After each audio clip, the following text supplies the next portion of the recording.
اس بندے کو جواب دہ ہونا ہے۔ اب ان دونوں کے آگے فردر دو لوگ ان کی سبارڈینیشن میں ہیں، یعنی انہوں نے ان دونوں لوگوں کو اپنا کام جو بھی ان کی سبارڈینیشن میں ہیں، انہوں نے ان کو کام کہنا ہے، ان سے جواب لینا ہے۔ ان لوگوں نے فردر تین لوگوں کو جو ہے وہ ان کی سبارڈینیشن میں ہیں۔ تو یہ ایک سادہ سٹرکچر ہے۔ یہ ایک وقت گزرنے کے ساتھ ساتھ آرگنائزیشن کا جب سائز بدلتا ہے، بڑا ہوتا ہے، تو اس سٹرکچر اور چارٹ کے اندر تبدیلی پیدا ہوتی ہے۔ یہ سادہ سے پھر کمپلیکس فارم اختیار کر لیتے ہیں۔ وین مینیجرز کریٹ اور change this structure they are engaged in organisational design, یعنی جب مینیجرز اسٹرکچر کو تخلیق کرتے ہیں یا تبدیل کرتے ہیں تو اس کا مطلب کہ وہ آرگنائزیشنل ڈیزائن میں انگیج ہیں، یعنی آرگنائزیشن ڈیزائن بنا رہے ہیں۔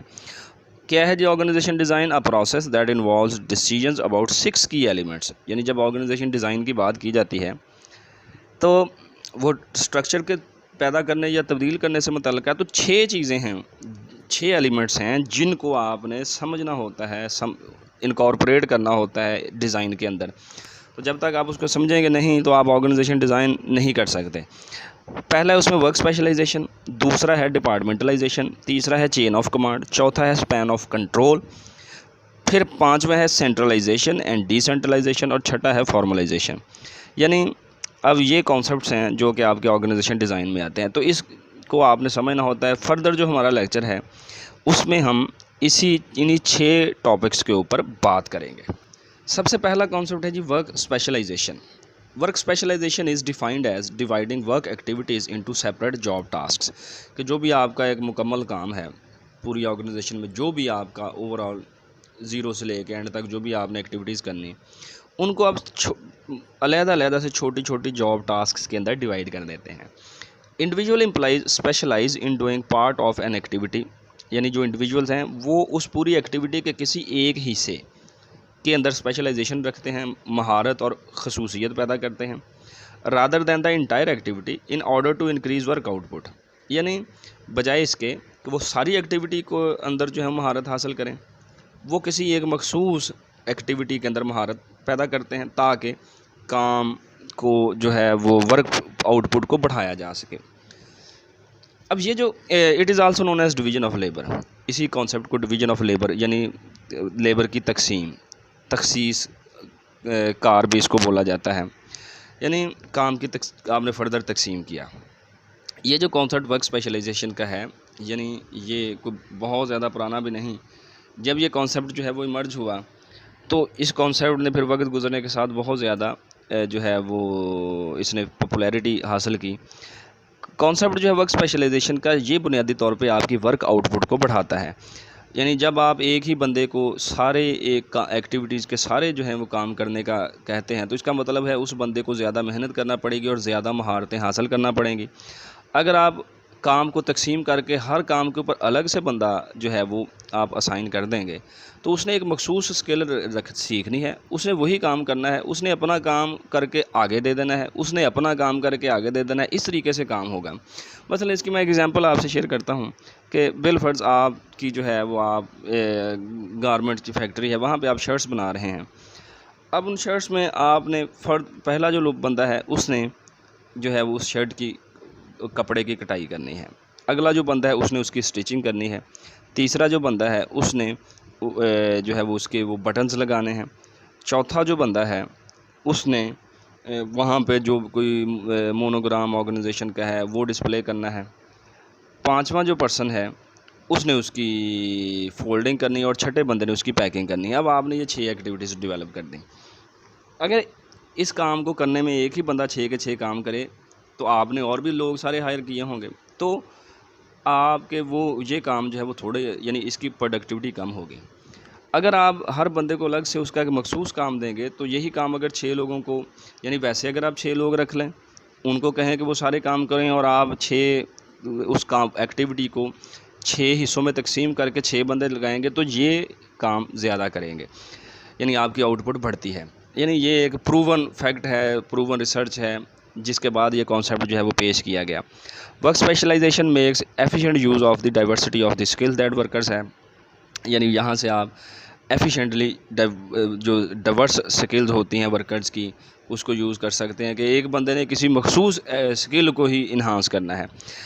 لیکن کسی بھی کام کی جب جو زیادتی اس کی ایک حد ہوتی ہے، کسی بھی کام کو اگر بہت زیادہ آپ بڑھا دیں تو اسی کے پھر منفی اثرات بھی سامنے آنا شروع ہو جاتے ہیں۔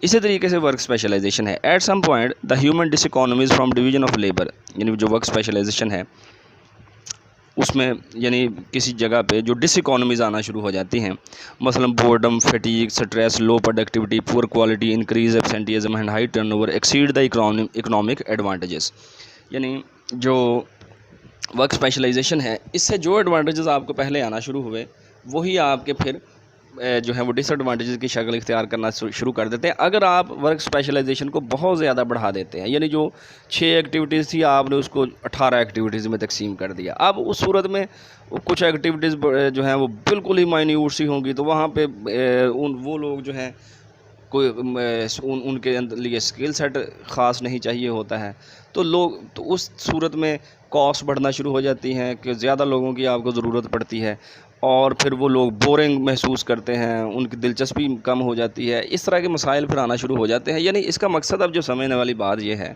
کہ ورک اسپیشلائزیشن کی ایک حد ہے، اس حد سے آپ زیادہ ورک اسپیشلائزیشن نہیں کر سکتے، وہ آرگنائزیشن کو اکنامیکلی بھی اور ادر دین اکنامیکلی بھی وہ آرگنائزیشن کو پھر نقصان پہنچانا شروع کر دیتی ہے۔ دوسرا جو کانسیپٹ ہے جی وہ ہے departmentalisation. After deciding what job task will be done by whom, یعنی جب یہ طے کر لیا آپ نے کہ کون سی جاب ٹاسک کس نے کرنی ہے، common work activities need to be regrouped back together so work get done in a coordinated and integrated way. جو ایک جیسی ایکٹیویٹیز ہیں ان کو آپ نے ایک جگہ پہ اکٹھا کر دینا ہے تاکہ وہ ایک جگہ پہ ایک مخصوص ایکٹیویٹیز جو ہیں وہی ہوں۔ How jobs are group together is called departmentalisation, جس طریقے سے آپ نے جابز کو گروپ کرنا ہوتا ہے اسے آپ ڈپارٹمنٹلائزیشن کے کانسیپٹ کا نام دیتے ہیں۔ اس کی میں ایک ایگزامپل آپ سے شیئر کرتا ہوں کہ جس طریقے سے آپ مثلا آپ اسٹوڈنٹ لائف میں ہیں تو آپ کالجز سے پڑھ کے آئے ہوئے ہیں یا کالجز میں ہی پڑھ رہے ہیں، تو کالجز کا جو کانسیپٹ ہے اس میں ہم ایگزامپل شیئر کرتے ہیں کہ آپ نے ایک نیا کالج جو ہے وہ اسٹارٹ کیا۔ اس کالج کے اندر جب آپ نے اسٹارٹ کیا تو آپ کے پاس آبویسلی اسٹوڈنٹس کی اسٹرینتھ جو ہے وہ اتنی زیادہ نہیں، تو آپ انٹر اور بیچلر کی کلاسز کر رہے ہیں۔ انٹر میں آپ نے سائنسز، کامرس اور کمپیوٹر سائنس اس کی کلاسز کی، ایف اے بھی آپ کروا رہے ہیں، اور جو بیچلر ہے اس میں آپ کوئی کامرس اور آپ آرٹس کی کلاسز وہاں پہ کروا رہے ہیں۔ آپ جیسے جیسے آپ آرگنائزیشن گرو کرنا شروع ہوئی، آپ کے پاس اسٹوڈنٹس بڑھنا شروع ہوئے، تو 5 سال کے عرصہ میں یا 4 سال کے 5 سال کے عرصہ میں 10 سال کے عرصے میں ایک وقت آتا ہے آپ کے پاس اسٹوڈنٹس بہت زیادہ بڑھ جاتے ہیں، یا ہم کہتے ہیں جی ہمارے پاس اسٹوڈنٹس بڑھے۔ اب جب اسٹوڈنٹس بڑھیں گے تو آپ کے ان اسٹوڈنٹس کی مینجمنٹ، جو آپ کا سٹاف ہوگا اس سٹاف کی جو ٹیچنگ سٹاف ہے، نان ٹیچنگ سٹاف ہے، اس کی جو ہے وہ مینجمنٹ کرنا آپ کے لیے بڑا مشکل کام ہوگا۔ اگر آپ سنبھالیں تو اس کا مطلب آپ کی آرگنائزیشن جو ہے وہ نقصان میں جانی فلاپ ہونا شروع ہو جائے گی۔ تو مینجمنٹ کو ایفیشینٹ بنانے کے لیے، کنٹرول پورا آرگنائزیشن کے اوپر رکھنے کے لیے، آپ نے جو پہلا سسٹم تھا اس میں ایک پرنسپل، ایک وائس پرنسپل تھا، ایک آدھ کوآرڈینیٹر تھا، آپ کا کالج چل جاتا ہے۔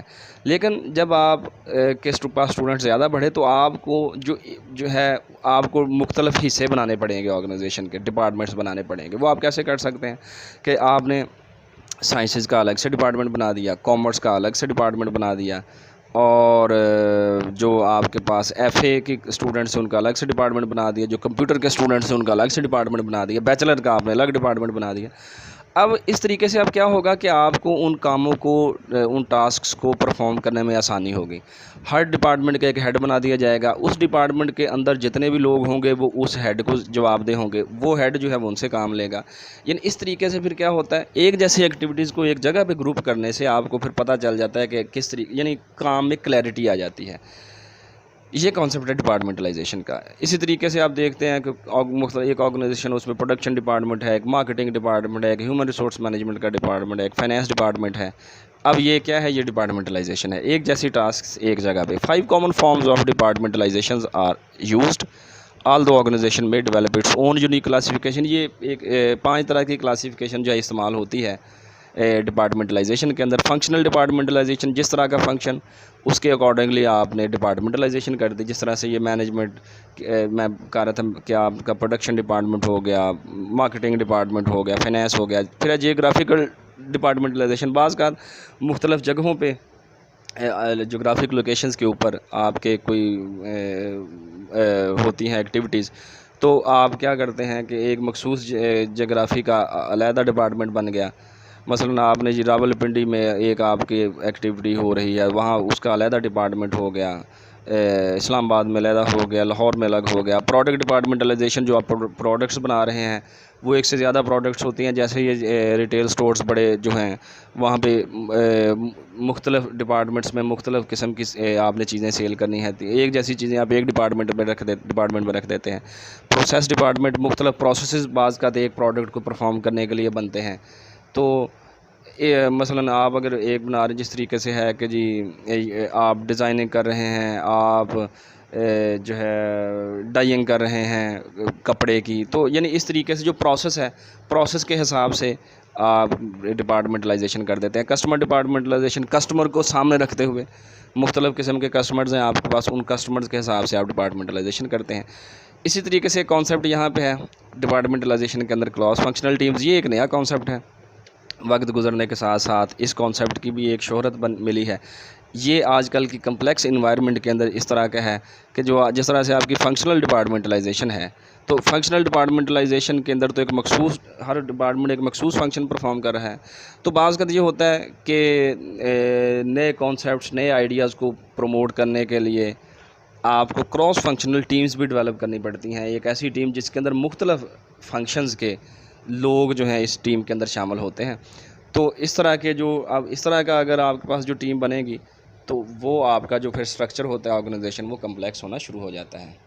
تیسرا جو کانسیپٹ اس میں ہے وہ ہے جی chain of command. The chain of command is the line of authority, LINEOF، line of authority extending from upper organizational levels to lower levels which clarifies who reports to whom. یعنی یہ ایک authority کی line ہے جو کہ organization کے اوپر سے لے کے اپر آرگنائزیشن سے نیچے تک آتی ہے. یہ وضاحت کرتی ہے جی کس نے کس کو رپورٹ کرنا ہے. Managers need to consider it when organizing work because it helps employees with questions such as who do I report to or who do I get to if I have a problem. یعنی managers جو ہیں انہوں نے اس کو consider کرنا ہے جب انہوں نے آرگنائزیشن کے ورک کو آرگنائز کرنا ہے، کیونکہ مینیجرز کو پھر جو امپلائیز ہیں ان کو پتہ چلتا ہے اس طرح کے جو ان کے سوالات ہیں کہ میں نے کسے رپورٹ کرنا ہے، اور اگر مجھے کوئی پرابلم آئے تو میں نے کس کے پاس جانا ہے. یعنی یہ چین آف کمانڈ واضح کرتا ہے. To understand the chain of command you have to understand 3 other important concepts. یعنی چین آف کمانڈ کے اندر 3 کانسیپٹس ہیں. یہ سمجھ آئیں گے تو چین آف کمانڈ آپ کا کلیئر ہوتا ہے. Authority, responsibility and unity of command. ان تینوں کے اوپر ہم فردر جو ہے وہ ڈسکس کرتے ہیں. پہلے ہم ڈسکس کرتے ہیں جی authority. Authority refers to the rights inherent in a managerial position to tell people what to do and expect them to do it. یعنی جو آپ کے پاس مخصوص ایک مینیجریل پوزیشن ہے، اس کے ساتھ ایک مخصوص اتھارٹی جو ہے لوگوں کے اوپر، جو آپ ان کے کام کو ڈائریکٹ کرنے کا جو اختیار آپ کے پاس ہوتا ہے وہ اتھارٹی ہے. جس میں آپ لوگوں کو بتاتے ہیں کہ انہوں نے کیا کرنا ہے، یا آپ ان سے کسی مخصوص کام کی توقع کرتے ہیں.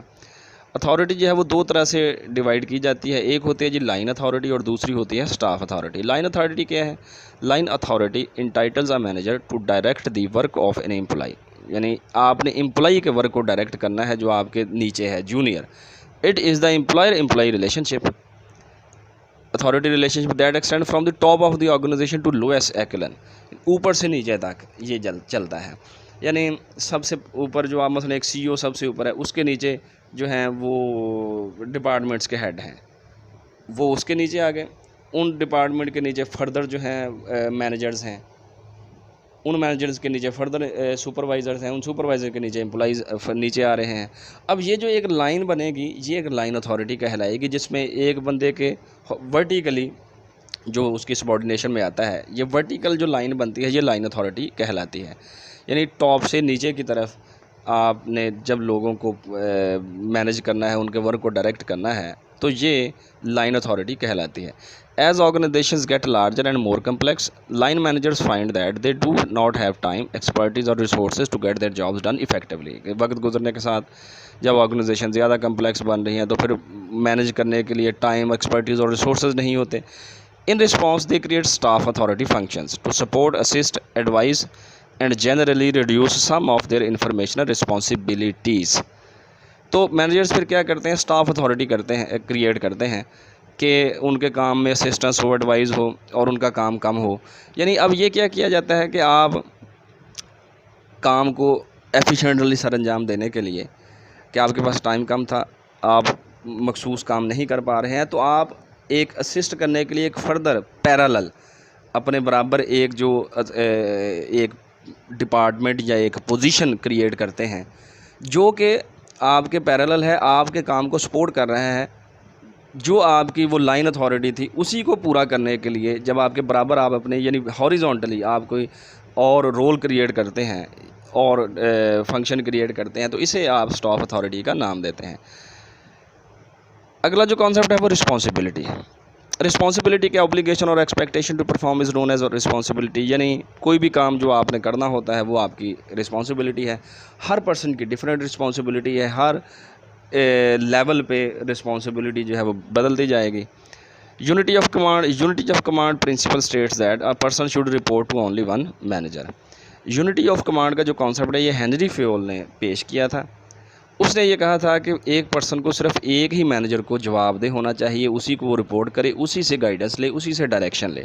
یہ ایک بڑا ہی اہم پرنسپل ہے کہ اگر ایک سے زیادہ لوگوں کو اگر ایک بندے کے جو ہے سبارڈینیشن ایک سے زیادہ لوگوں کی سبارڈینیشن میں ایک بندہ ہے, تو اس کو تو یہ پتہ ہی نہیں ہوگا کہ اس نے ڈائریکشن کس سے لینی ہے اور کس کو جواب دینا ہے, تو یہ تو کانفلکٹ ایک ارائز ہونا شروع ہو جاتا ہے. لہٰذا یہ کلیئرٹی ہونی چاہیے کہ کس بندے نے کس کو جواب دینا ہے.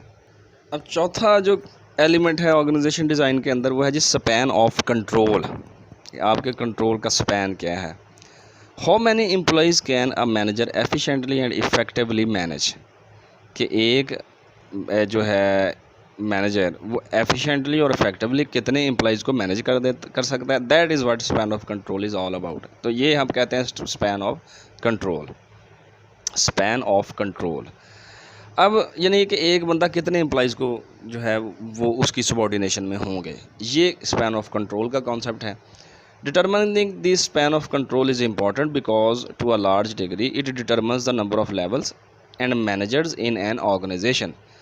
An important consideration in how efficient an organization will be. اب یہ اس کی اہمیت جو ہے اس وجہ سے بڑھ جاتی ہے کہ span of control میں جب آپ کہتے ہیں جی کہ ایک بندے کے اندر کتنے لوگ ہوں گے, اب وہاں سے اگر آپ زیادہ لوگ رکھتے ہیں تو اس کو مینیج کرنے میں مسئلہ آ سکتا ہے. لیکن اگر آپ کم لوگ اس بندے کے نیچے آتے ہیں تو آپ کو ایک اور مینیجر پیدا کرنا پڑے گا تاکہ اس کے نیچے وہ لوگ کام کریں. مثلا ایک بندہ ہے وہ جی آپ کا وہ 50 لوگوں کو ڈیل کر رہا ہے. اب ان 50 امپلائیز سے اس نے کام لینا ہے. اب اگر وہ 50 آپ سمجھ رہے ہیں 50 امپلائیز زیادہ ہیں, ان سے وہ کام نہیں لے سکے گا, تو آپ کو کیا کرنا پڑے گا, ایک اور لیول کریٹ کرنا پڑے گا مینیجریل. یعنی آپ کیا کرتے ہیں کہ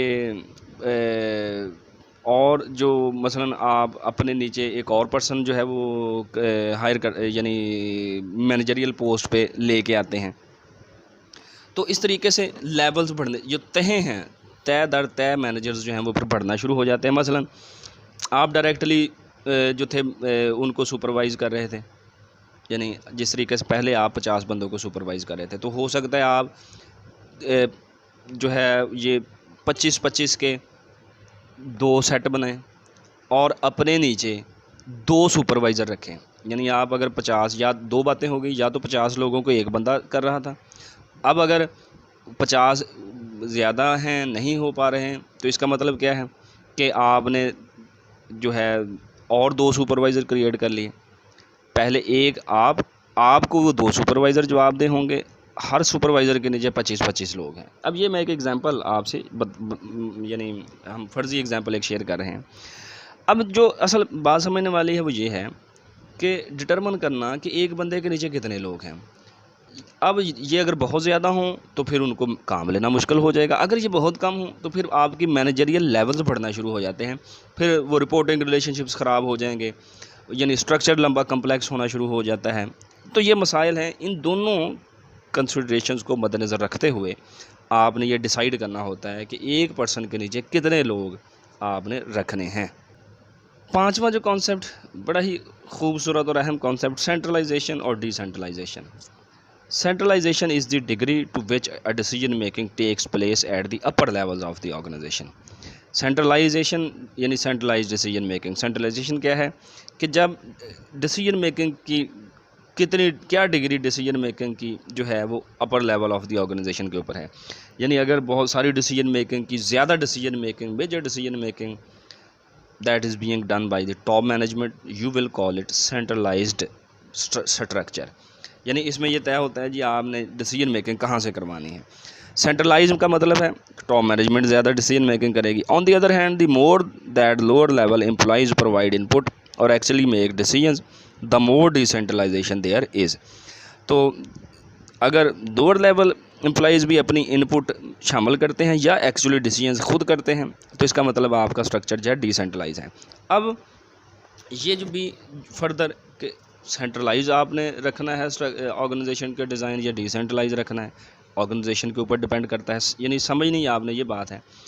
آرگنائزیشن کی نیچر، بعض جو آرگنائزیشن ہے اس میں سینٹرلائز سوٹ کرتا ہے، بعض کو ڈیسینٹرلائز سوٹ کرتا ہے. مثلا اگر کوئی ایسی آرگنائزیشن ہے جس میں چینجنگ سرکمسٹانسز ہیں، وقت کے مطابق کوئی بھی فیصلہ کرنا پڑ سکتا ہے، تو آپ کو لوور لیول امپلائیز کو بھی اتھارٹی جو ہے وہ ڈیلیگیٹ کرنی پڑے گی. ان کو آپ کو ڈیسیجن میکنگ جو ہے وہ ان کو ڈیلیگیٹ کرنی پڑے گی، ڈیسیجن میکنگ اتھارٹی. تو ڈپینڈ کرتا ہے کہ آپ نے کس طرح کا سسٹم بنانا ہے. اب اگر آپ سینٹرلائز ڈیسیجن میکنگ کرتے ہیں تو اس میں اگر اس طرح کے مسائل آ رہے ہیں کہ آپ ان کو انکارپوریٹ ہی نہیں کر رہے، تو ان کی ہو سکتا ہے ایسے فیصلے جو کہ ان لوگوں کی زندگیوں سے متعلقہ ہیں، تو وہ اگر سمجھتے ہیں کہ جی ہمیں اگنور کیا جا رہا ہے، تو ہو سکتا ہے وہ ڈی موٹیویٹڈ ہوں، ان کی انوالومنٹ نہ ہو، وہ آرگنائزیشن کو اون نہ کریں. تو اگر ڈی سینٹرلائزڈ ہے تو ڈی سینٹرلائزڈ میں یہ خطرہ ہوتا ہے کہ اگر آپ زیادہ ڈیسیجن میکنگ نیچے دے دیں تو آرگنائزیشن کے جو کور آبجیکٹیوز ہیں، کور آرگنائزیشن گولز ہوتے ہیں، ان کے جو ہے وہ وائلیٹ ہونے کا خدشہ ہوتا ہے. تو آپ نے آرگنائزیشن کی صورتحال کو مد نظر رکھتے ہوئے، ضروریات کو مد نظر رکھتے ہوئے ایک مناسب طریقہ کار اختیار کرنا ہے کہ ڈیسیجن میکنگ کس حد تک سینٹرلائزڈ ہوگی یا ڈی سینٹرلائزڈ ہوگی. چھٹا اور آخری جو کانسیپٹ ہے وہ ہے جی فارملائزیشن. فارمل اور انفارمل آرگنائزیشن، یہ دو طرح کی آرگنائزیشنز ہوتی ہیں. Formalisation refers to how standardised an organisations jobs are and the extent to which employee behaviour is guided by rules and procedures. یعنی کتنی زیادہ فارمل ہوگی، جتنی زیادہ اب اس میں کیا ہے جتنے اسٹینڈرڈائزڈ پروسیجرز ہوں گے، یعنی ہر چیز آپ نے وضع کی ہوئی ہے. اب اس اسٹینڈرڈ سے جو طے کر دیا گیا آپ اس سے نہیں ہٹ سکتے، تو اس کا مطلب یہ فارمل آرگنائزیشن ہے. And the extent to which employee behaviour is guided by rules and procedures, اس میں جو آپ نے رولز اور پروسیجر وضع کر دی ہیں اس سے اگر امپلائی بالکل بھی نہیں ہٹ سکتا تو اس کا مطلب ٹوٹلی فارمل آرگنائزیشن ہے. اگر اس سے ہٹنے کی گنجائش موجود ہے تو انفارمل آرگنائزیشنز ہیں. ضرورت کے مطابق اس کا طے کرنا ہے کہ یہ فارمل رکھنے ہے یا انفارمل. مثلا اگر آپ آرمی کی اگزامپل لیں تو یہ ایک نہایت فارمل آرگنائزیشن ہوتی ہے کہ آپ نے کوئی بھی کام جو ہے اس میں جو سٹرکچر آپ نے وضع کر دیے ہیں بڑے میکنسٹک قسم کے بیوروکریٹک سے، کہ جو رولز وضع کر دیے گئے ہیں اس سے آپ ہٹ نہیں سکتے. کہ اس طرح سے ہوتا ہے کہ آپ اگر میدان جنگ میں بھی ہیں تو اگر آپ کو گولی چلانے کا پیچھے سے حکم نہیں آنا تو آپ نہیں چلا سکتے. So this is an example of formal organization. تو جتنی زیادہ رولز اینڈ پروسیجرز کے اکارڈنگلی آپ کو چلنا پڑے گا تو اتنی زیادہ فارملائزیشن ہوگی، تو جتنا کم اتنی لیس فارمل. So it depends. یعنی جب آرگنائزیشن ڈیزائن آپ نے تیار کرنا ہے تو یہ 6 ایلیمنٹس ہیں، ان کو مد نظر رکھ کے آپ نے آرگنائزیشن کو ڈیزائن کرنا ہوتا ہے، اس کے اکارڈنگ اسٹرکچر بنانا ہے. یہ کانسیپٹ ہے آرگنائزنگ کا. تو یہاں تک ہی، اگلے لیکچر میں پھر آپ سے ملاقات ہوگی. تب تک کے لیے خدا حافظ.